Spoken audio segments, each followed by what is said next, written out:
Hello, I am Parker Hudnut, CEO of ICEF Public Schools, and it is my pleasure to be with you today in celebration of Asian American and Pacific Islander Heritage Month.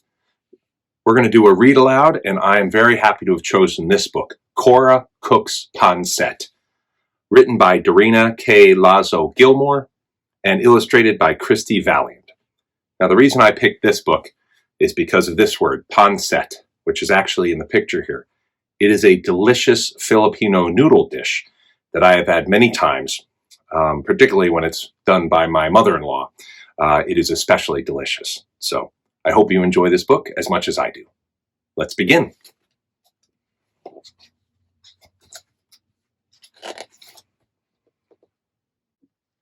Cora loved the kitchen. She loved to drink in the smells of Mama's Filipino dishes. Cora's older sisters and brother often helped with the cooking. They got the grown-up jobs, like shredding the chicken or mixing noodles in the pot. They sliced vegetables and rolled lumpia into tidy egg roll shapes. Cora was stuck with kid jobs, like drawing pictures in the flour or licking spoons. She longed to be a real cook. One day, Cora's 3 older sisters headed to the mall. Her brother darted outside with his ball glove. Now was her chance. Cora popped her head around the corner. "What are we making today, Mama?" Mama wiped her hands in the front of her red apron. She put her hands on her hips. "What would you like to make today?" asked Mama in her buttery voice. Cora was surprised Mama was letting her decide. She scrunched up her pug nose and began to think. All her favorite Filipino foods danced in her head. Lines of lumpia pranced in rows. Adobo chicken legs bebopped in time. She saw a large bowl of pancit. The thick noodles and vegetables curled and swirled in a dance party. Mmm.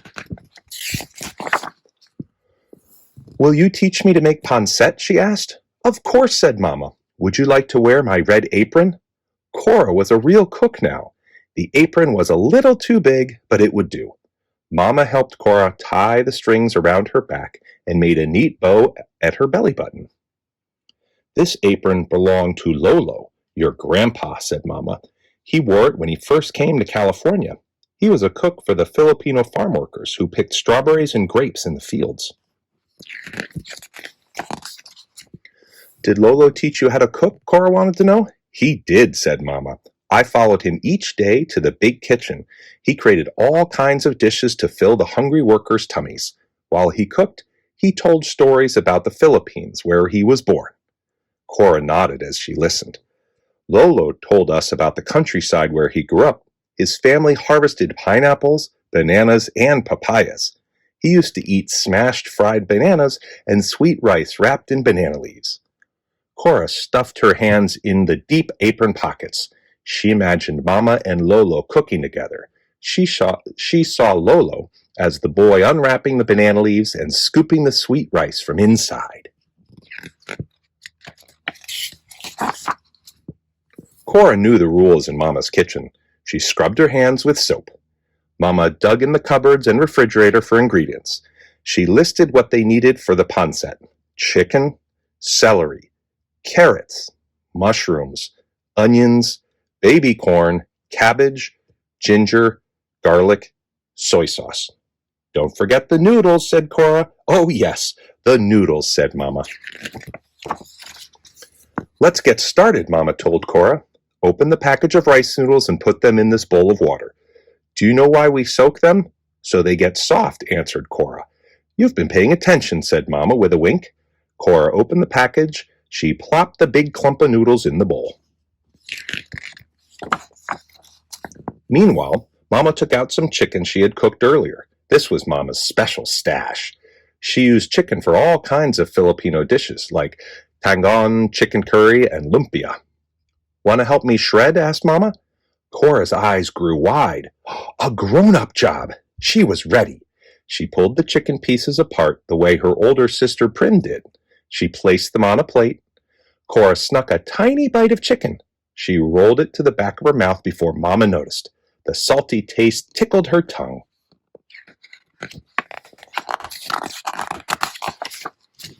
"I'll chop," said Mama. Cora arranged the vegetables in neat rows. Mama chopped celery stalks, carrots, cabbage, and onions. When Mama started slicing onions, tears ran down Cora's cheeks.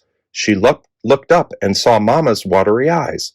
"Onions make us cry," sang Mama. They both laughed. Mama took out her huge pancit pan with a shiny copper outside and big handles. The pan was deep enough to hold all the ingredients. Cora danced on her tiptoes to see inside.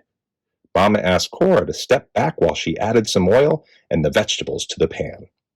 The pot began to hiss and sizzle. Mama added spices too: garlic, ginger, and a splash of soy sauce. Cora loved the smell of garlic. "Can you check the noodles, Cora?" asked Mama. Cora scratched her head. She tried to remember what her sister Sarah did when they checked the noodles. Cora thought she should sniff the noodles, but she picked up the bowl too quickly. Water sloshed onto the floor. "Are you making a mess?" asked Mama with pointy eyebrows. "Silly Cora, you just need to touch the noodles with 2 fingers to see if they are soft." Mama laughed and handed Cora a towel to mop up the mess. Mama went on work straining the noodles. "Now for the fun part," said Mama. "Let's add the noodles to the pancit pan." "Can I stir?" asked Cora. She knew this was another grown-up job. "Yes, but be careful near the burner," called Mama, who pulled out a stool for Cora to stand on. Cora began to stir in a wide circle. She watched the noodles somersault over the carrots and celery. She made the soft onions sway this way and that. The smell of ginger mixing with garlic floated to her nose. A few mushrooms escaped from the pot. Oops!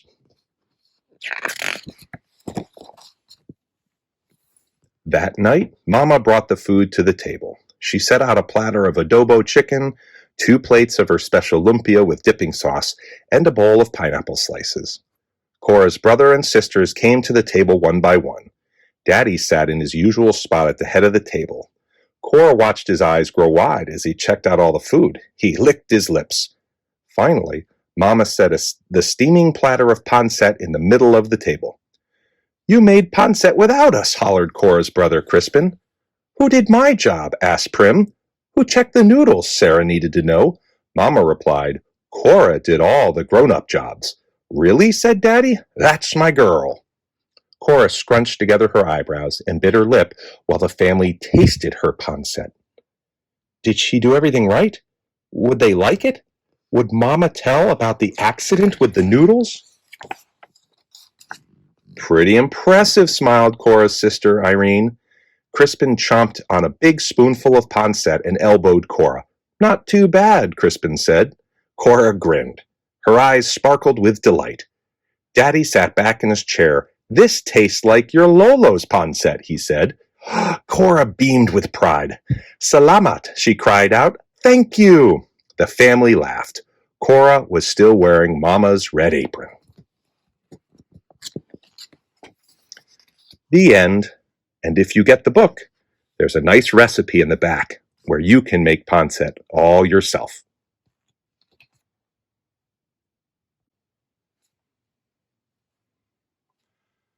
Thank you so much for joining me, and I hope you enjoyed the book. Happy Asian American and Pacific Islander Heritage Month. I hope you have a wonderful May.